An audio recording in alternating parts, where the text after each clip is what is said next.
1947 हवाई अमेरिका का एक छोटा सा आइलैंड स्टेट। ये उस टाइम की बात है जब हवाई उतना डेवलप नहीं हुआ था। एक बहुत ही सिंपल सी जगह थी वो, जहाँ लोग भी एकदम आम जिंदगी जीते थे। और इसी जगह पे एक मिडिल क्लास घर में एक बच्चा पैदा होता है जिसका नाम था रॉबर्ट टोरू कियोसाकी। उनके पापा रैल्फ कियोसाकी, जो इस पूरी बुक में पुअर डैड के नाम से जाने जाते हैं, एक बहुत ही पढ़े लिखे रेस्पेक्टेड सरकारी ऑफिसर थे। हवाई यूनिवर्सिटी से उन्होंने पीएचडी की हुई थी और अब वो यहाँ के एक एजुकेशन डिपार्टमेंट के अंदर एक बड़ी पोस्ट पर थे।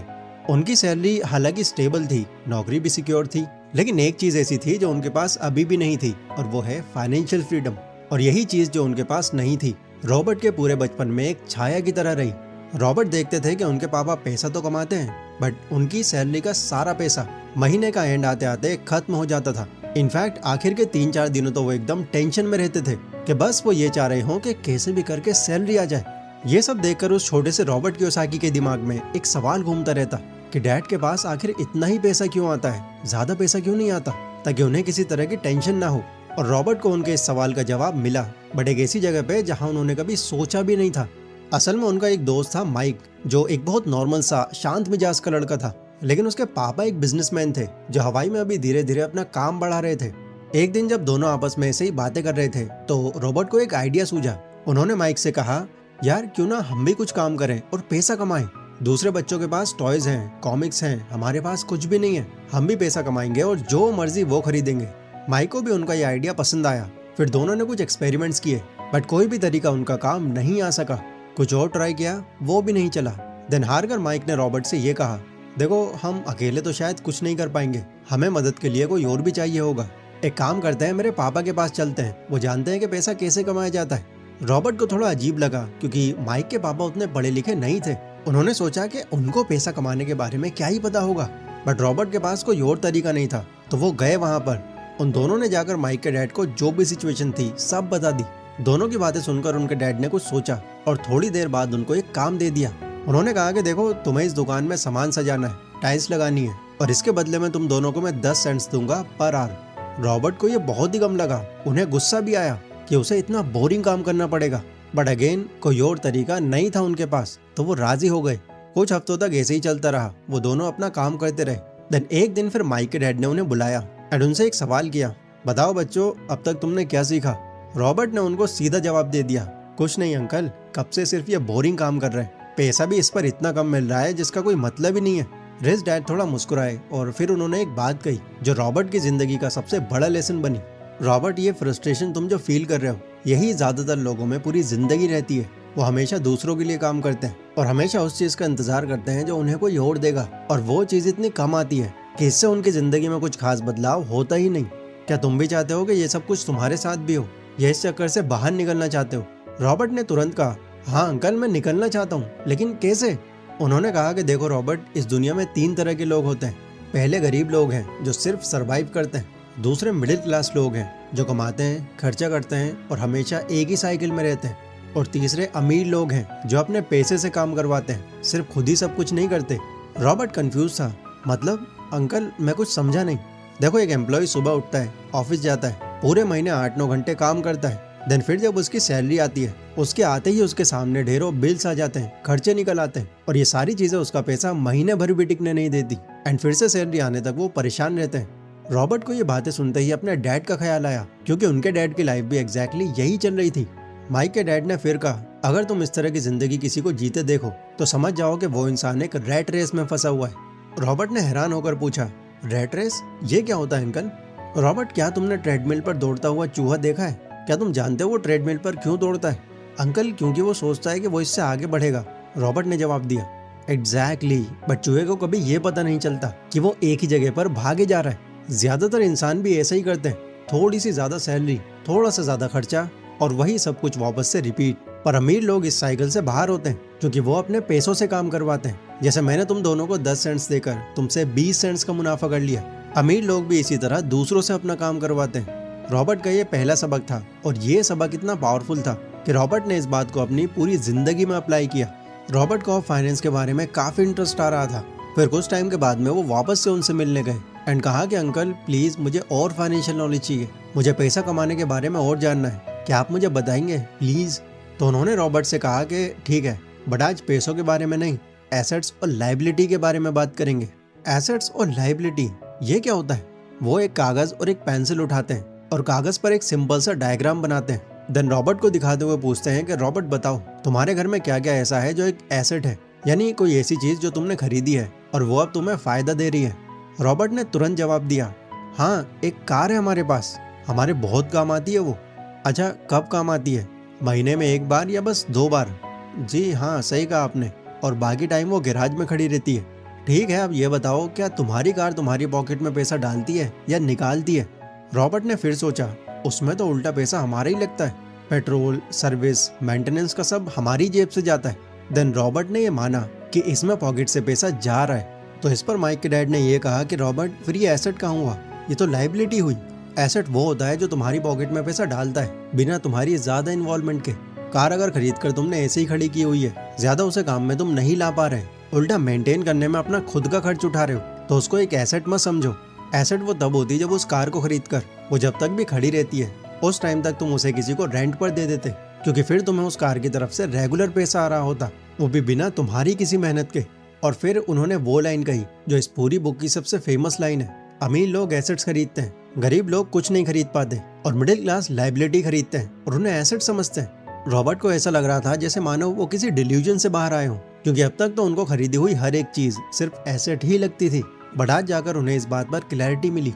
अब कुछ सालों बाद जब रॉबर्ट बड़े हो गए और उनकी कॉलेज की पढ़ाई लगभग खत्म हो गई, तो अब उन्होंने यूएस मरीन कॉर्प्स ज्वाइन कर लिया। इसी दौरान वो वियतनाम वॉर में भी गए एक पायलट के रूप में। बट फिर आता है 1973, जब रॉबर्ट के सामने एक नई समस्या आ गई। उनके डैड उनको फोर्स करने लगे कि वो अपनी पढ़ाई आगे बढ़ाएं और एटलीस्ट पीएचडी की डिग्री हासिल करें, ताकि उन्हें कोई अच्छी सी गवर्नमेंट जॉब मिल जाए और वो स्टेबल लाइफ जी सकें। बट रॉबर्ट उनकी बात से सहमत नहीं हुए, क्योंकि उनको अपने रिच डैड के बताए रास्ते पर चलना था। तो उन्होंने उनके डैड से सीधा कह दिया, मैं सिर्फ बिजनेस करूंगा, और इसी सोच के साथ वो घर से निकल पड़े। बट उन्हें क्या पता था कि अब आगे वो कितने सारे स्ट्रगल्स झेलने वाले। उन्होंने अपने पहले बिजनेस के तौर पर एक छोटी सी कंपनी खोली जो नायलॉन से वॉलेट्स बनाती थी। उन्हें लगा कि ये बिजनेस चलेगा, बट ये बिजनेस नहीं चला एंड उनका लगाया काफी पैसा ऐसे ही डूब गया। इससे उन्हें कुछ ऐसा सदमा लगा कि वो डिप्रेशन तक में आ गए। टाइम से खाना पीना छोड़ दिया उन्होंने, एंड जब उनको अपनी ये सिचुएशन बर्दाश्त नहीं हुई तो फाइनली उन्होंने डिसाइड किया कि वो रिच डैड को ये सब बताएंगे। वो रिच डैड के पास गए जो अब तक एक बहुत बड़े बिजनेसमैन बन चुके थे, एंड उन्होंने उनको अपने बिजनेस के बारे में एक एक बात बता दी। रिच डैड ने सब सुनने के बाद उनसे सिर्फ एक सवाल किया, रॉबर्ट तुमने सबसे क्या सीखा? रॉबर्ट ने थोड़ा सोचा, फिर बताया, हाँ इससे एक्चुअल में मैंने बहुत कुछ सीखा। मैंने सीखा कि मार्केट कैसे काम करती है, कस्टमर की जरूरत समझना कितना जरूरी है, और हर दिन अपने कैश फ्लो का कैसे हिसाब लगाया जाए, ये सब मैं अब समझ चुका हूँ। रिच डैड ने सलाह दी कि अब कुछ और फिर से ट्राई करो, और ये सब जो तुमने सीखा है उसे वहाँ अप्लाई करो। ये सुनकर उन्हें थोड़ा कॉन्फिडेंस आया एंड उन्होंने एक वेंचर ट्राई किया, बट वो भी ठीक से नहीं चल पाया। फिर कुछ और ट्राई किया, वो भी नहीं चला। देन परेशान होकर वो फिर से अपने रिच डैड के पास गए। उन्होंने वहां जाकर ये रियलाइज किया कि वो पहले से अब काफी ज्यादा अमीर हो चुके हैं। वो उनके ऑफिस में गए और उन्हें फिर से सब कुछ बताने लगे। वो बोले कि मैं आखिर कहाँ गलती कर रहा हूँ समझ नहीं आ रहा, बिजनेस बहुत देखभाल के चुनता हूँ, मेहनत भी उसमें पूरी लगाता हूँ, बट पता नहीं चल क्यों नहीं रहा मेरा कोई बिजनेस। ये सब सुनकर उनके रिच डैड ने उनसे सवाल किया, अच्छा मुझे एक बात बताओ, जब तुम स्कूल में थे तुम्हारे 7 अलग अलग सब्जेक्ट्स थे एंड तुम्हें उन सब में टॉप करना था, पर क्या तुम हर एक सब्जेक्ट में टॉप करते थे? रॉबर्ट ने कहा कि अंकल हर सब्जेक्ट में तो नहीं, बट मैथ और साइंस में मैं काफी अच्छे नंबर लाता था। कैसे लाते थे उसमें अच्छे नंबर? वजह क्या थी उसकी? क्योंकि वो सब्जेक्ट्स मेरे फेवरेट थे, उन्हें सीखने में मैं ज्यादा टाइम देता था। एग्जैक्टली, यही तुम्हारा जवाब है। तुम अभी तक किसी बिजनेस में कामयाब इसलिए नहीं हुए क्योंकि तुम अभी तक ऐसे बिजनेस चुनते आ रहे हो जिनमें जरा भी एक्सपर्टीज नहीं है तुम्हारी। बस दूसरों को देखते हो कि अगर उसका अच्छा चल रहा है तो मेरा भी अच्छा ही चलेगा। लेकिन ऐसा नहीं होता रॉबर्ट, हर कोई हर एक चीज में अच्छा नहीं होता, एंड अगर कोई किसी चीज में अच्छा होता है तो पहले वो उसमें काफी टाइम लगाता है, उसे सीखता है, तब कहीं जाकर वो चीज समझ पड़ती है उसे। तो कुछ भी करने से पहले अच्छी तरह से पहले उसकी जानकारी ले लो, उसकी हर एक अच्छी बुरी चीज को समझो, उसके बारे में बुक्स पढ़ो, उसमें एक्सपीरियंस रखने वाले लोगों से सजेशंस लो, उससे जुड़े सेमिनार्स अटेंड करो, और जब तुम्हारे पास उससे जुड़ी काफी जानकारी हो चुकी होगी तो फिर इसके बाद ये सवाल ही पैदा नहीं होता कि तुम उसमें फेल हो जाओ। रॉबर्ट ने फिर जैसा उन्होंने बताया वैसा ही किया। इस बार उन्होंने रियल एस्टेट बिजनेस में हाथ आजमाया, क्योंकि इसकी उन्हें बाकी बिजनेस के मुकाबले ज्यादा जानकारी थी, बट फिर भी उन्होंने इसे और सीखा। रियल एस्टेट पर बुक्स पढ़ी, कुछ एक्सपर्ट लोगों से कंसल्ट किया, और इस सब के बाद शुरुआत एक छोटी सी प्रॉपर्टी लेकर करी, जिसे उन्होंने कुछ ही दिनों के मुकाबले ज्यादा जानकारी थी, बट फिर भी उन्होंने इसे और सीखा, रियल एस्टेट पर बुक्स पढ़ी, कुछ एक्सपर्ट लोगों से कंसल्ट किया और इस सब के बाद शुरुआत एक छोटी सी प्रॉपर्टी लेकर करी, जिसे उन्होंने कुछ ही दिनों के अंदर लगभग 40% के प्रॉफिट से बेचा। ऐसे ही उन्होंने फिर धीरे धीरे ये बिजनेस स्टैब्लिश किया एंड इसे ग्रो करते गए। अब रॉबर्ट की फाइनेंशियल कंडीशन काफी अच्छी हो चुकी थी, बिकॉज कुछ प्रॉपर्टीज उन्होंने रेंट पर दी हुई थी जो उन्हें पैसिव इनकम बनाकर दे रही थी। बट अभी भी उनकी सारी प्रॉब्लम खत्म नहीं हुई थी, क्योंकि वो इस बिजनेस के अंदर पैसा तो अच्छा कमा रहे थे, बट अपनी कमाई का एक बड़ा हिस्सा उन्हें टैक्स के फॉर्म में गवर्नमेंट को देना पड़ रहा था। तो काफी टाइम तक ये सबसे स्ट्रगल करने के बाद उन्हें फिर से अपने रिच डैड के पास जाना पड़ा। रिच डैड अब हवाई के सबसे अमीर लोगों में से एक बन गए थे। रिच डैड ने उनको ये सलाह दी कि देखो, गवर्नमेंट ने टैक्सेस तो बना दिए, बट पब्लिकली कभी ये नहीं समझाया कि इनको कम कैसे किया जाए, और ये गवर्नमेंट तुम्हें बताएगी भी नहीं, ये तुम्हें खुद से सीखना पड़ेगा। जब एक एम्प्लॉयड इंसान की सैलरी आती है तो पहले गवर्नमेंट उसमें से अपना टैक्स काटती है, फिर इसके बाद जो बचता है वो उन्हें मिलता है। बट जब एक असली बिजनेसमैन का पैसा आता है तो उससे वो पहले अपने बिजनेस के खर्चे करता है, देन उसके बाद जो उसके पास बचता है वो उस पर टैक्स भरता है और फिर अपने पर्सनल खर्चे भी करता है। दोनों में देखो सिर्फ सीक्वेंस अलग है, पहले टैक्स फिर खर्चा, या पहले खर्चा फिर टैक्स, लेकिन इस सीक्वेंस का इम्पैक्ट सालों में करोड़ों का होता है। रॉबर्ट, तुम कोई नौकरी नहीं कर रहे, तुम एक बिजनेस कर रहे हो, और एक बिजनेस करने वाला इंसान लीगल तरीके से काफी चीजें बिजनेस एक्सपेंस में दिखाकर अपना काफी टैक्स बचा सकता है। पर अंकल, ये तो गवर्नमेंट के साथ चीटिंग हुई ना। इसे चीटिंग मत समझो रॉबर्ट, ये फाइनेंशियल लिटरेसी है। ये सब तरीके सिर्फ अमीर लोगों को पता होते हैं, तभी तो अमीर और मिडिल क्लास में इतना ज्यादा फर्क होता है। रॉबर्ट ने उनकी ये बात भी मानी एंड टैक्स को भी फिर काफी बारीकी से समझा एंड बाद में अपने सारे बिजनेस और इन्वेस्टमेंट्स को इसी तरह स्ट्रक्चर किया। फिर टाइम बदला और रॉबर्ट की लाइफ एक अलग ही मोड़ पर आ गई, और 1994 में जब वो 47 साल के हो गए, उन्होंने अपनी लाइफ का इस टाइम एक बहुत बड़ा फैसला लिया, और वो था रिटायर होना। ये बहुत रेयर था, क्योंकि उस टाइम लोगों के रिटायर होने की एज एटलीस्ट 60 से 70 के बीच में होती थी। बट उन्होंने ये फैसला उनकी वाइफ किम के साथ लिया। उन्होंने डिसाइड किया कि अब उनको कोई काम नहीं करना है। उनकी real estate properties passive income दे रही थी, उनके बिजनेस अच्छे चल रहे थे, और यहाँ तक कि उनकी इन्वेस्टमेंट्स काफी अच्छी रिटर्न्स दे रही थी। यानी कुल मिलाकर उनके पास बिना कुछ किए भी काफी अच्छा पैसा आ रहा था।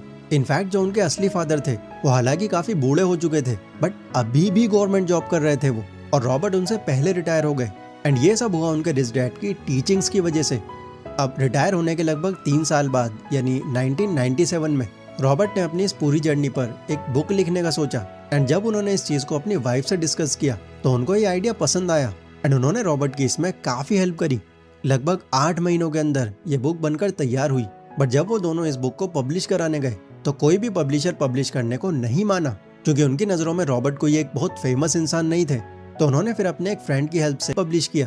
देन धीरे धीरे उनकी ये बुक इतनी पॉपुलर हो गई कि अगर आज तक भी देखा जाए तो अब तक लगभग 32 मिलियन से ज्यादा कॉपीज वो बेच चुके हैं। एंड ये बुक ऑलमोस्ट 40 से ज्यादा लैंग्वेजेस में ट्रांसलेट हो चुकी है। मतलब सोचकर देखो, अगर उन्हें इस बुक पर सिर्फ $3 की भी रॉयल्टी मिली होगी तो 32 मिलियन कॉपीज पर उन्होंने लगभग 96 मिलियन यानी इंडियन रुपीज में लगभग 810 करोड़ रुपए कमा लिए होंगे। हालांकि उन्होंने इसके बाद कई और बुक भी पब्लिश करी, बट वो एक लौती बुक जिसकी वजह से उन्हें द गॉडफादर ऑफ फाइनेंस का टाइटल मिला, वो यही बुक थी। सो आई होप आपने इस पूरी वीडियो को एंजॉय किया होगा। वेल, अगर आपने ये पूरी बुक ऑलरेडी पढ़ी हुई है तो कमेंट सेक्शन में जरूर बताना कि इस बुक की कौन सी लर्निंग ऐसी थी जिससे आप अपनी लाइफ में कुछ बदलाव ला पाए। वीडियो देखने के लिए बहुत बहुत शुक्रिया। अगर इस तरह की वीडियो आप भी बनाना सीखना चाहते हो तो डिस्क्रिप्शन में मैंने इसके कंप्लीट कोर्स का लिंक दिया हुआ है, सिर्फ $399 के बहुत रीजनेबल प्राइस पर। इसमें आप भी एक्सपर्ट बन सकते हो। जय हिंद।